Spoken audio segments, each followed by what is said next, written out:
Have you ever noticed that when you swing your driver slower and smoother, that you actually tend to hit the ball better and farther?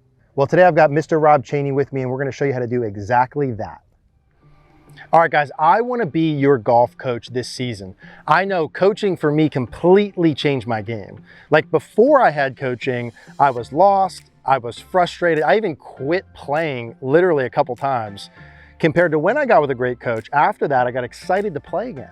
I started hitting the ball solid. I had answers to my questions. I had solutions that showed up every day in the course. And that taught me a lot. Taught me a lot in my past 15 years of coaching, which is why we built CogornoGolf.com, because I want to give you that same thing. I want to be your golf coach. I know that you're very likely only one swing thought, one swing feel, one drill away from playing the best golf of your life, but you've got to find what that one thing is, and I want to help you do that and implement that so you can play incredible golf right away.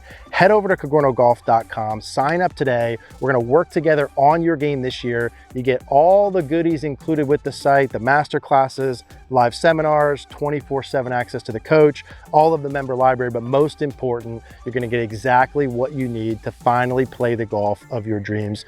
CogornoGolf.com. Look forward to seeing you there. Okay, Rob, so obviously everyone wants to hit their driver better and farther, and we find that happens sometimes. We swing a little slower, a little smoother, and actually the contact's better, we hit it a little bit farther.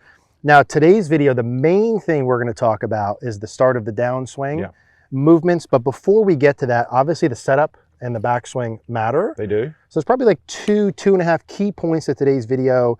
Let's start with the setup and backswing, and then we'll get to the downswing piece. Okay, I think we can start with the setup and help golfers put themselves into a position where they're going to be able to create a complete turn, because that's really part one of this fix, is making sure you finish your backswing.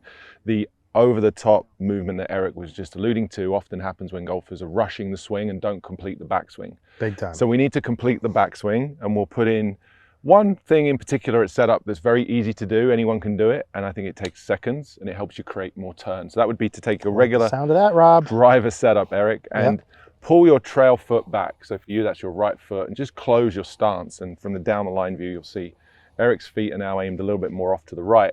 But what this helps with is it starts to already close his hip turn, and to a certain extent, his upper body and his shoulders as well, which will help him to make a larger turn in the backswing. And with the driver, we want to make the biggest turn because it's the longest club, it's the club we want to hit the farthest, and it's the one that deserves the biggest backswing. It has more rotation than any other club in the bag.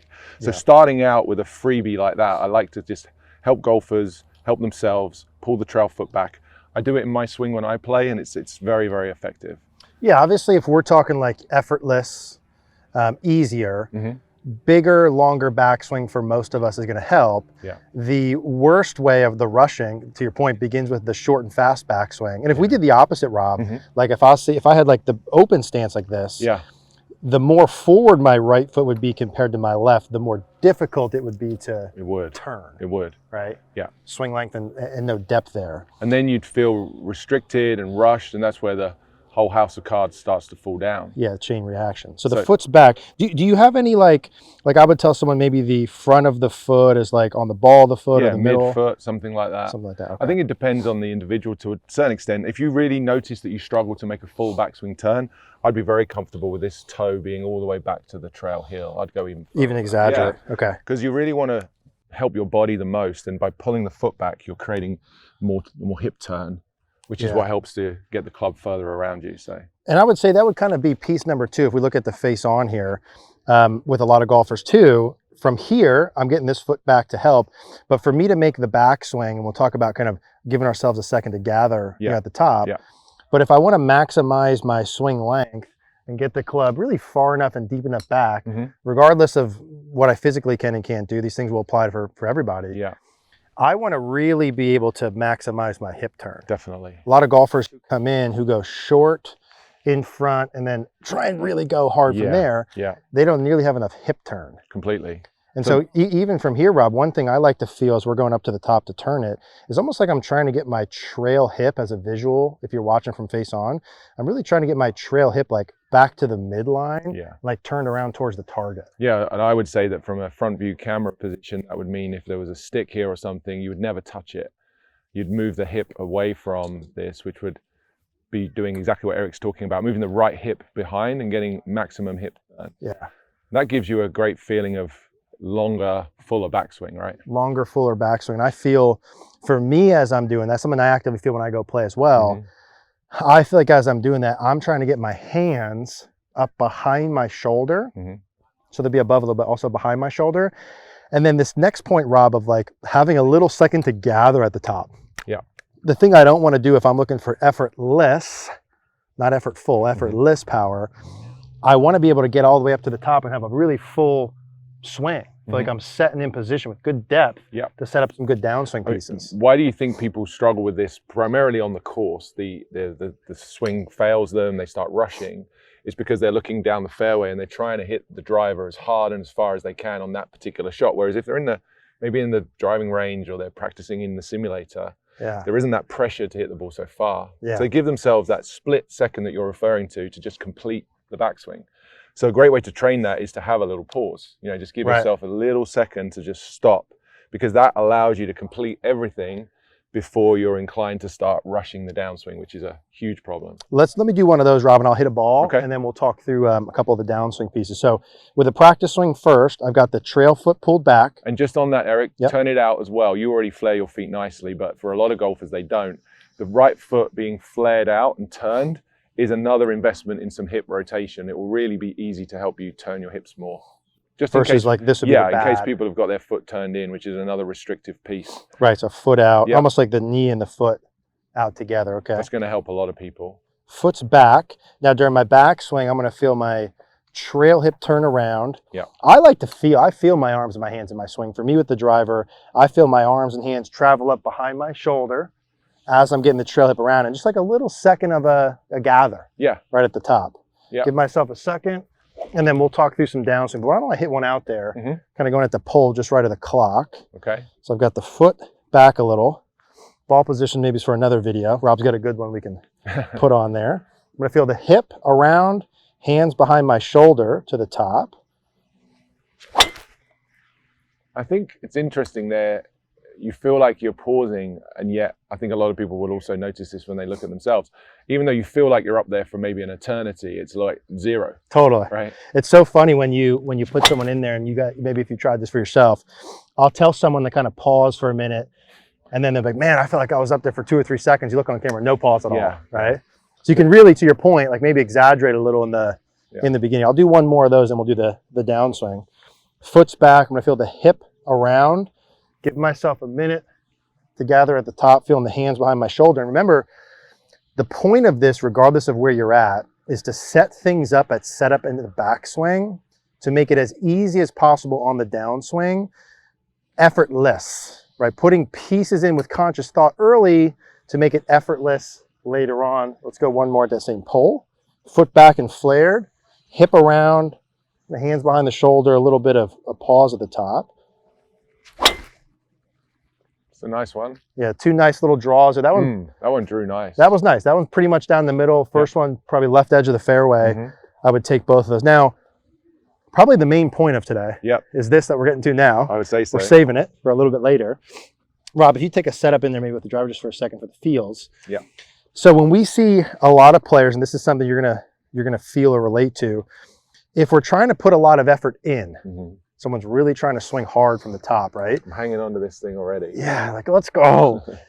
The feels that we get, let's talk about the upper body movement compared to the arms to start the downswing, the bad versus the good. Yeah, well, I think it starts out, as you say, where people are rushing. They're trying to hit this thing before they finish the backswing. Yeah. So that creates a backswing which isn't long enough. So the club, from this down the line perspective, never really gets deep enough, Eric, to your point about completing that backswing. So it's starting its journey back to the ball from a place where it hasn't completed its backswing. So that's going to result in you coming down aggressively, violently across the ball. And that's the pulls, the slices. And even if you make good contact, that's a huge loss of distance, right? Yeah. You're never going to hit the ball far. It's very, very inefficient. So the way that we want to do this, we've got the foot back, we've got the foot out. All the pieces Eric talked about, that the right hip go back to the midline. That's a big part to help you create this full turn. And then I want you to feel that your first movement down is your arms lowering. The arms falling, if you like, down to this point here. Because the club head has the furthest to travel in the downswing or in the swing itself.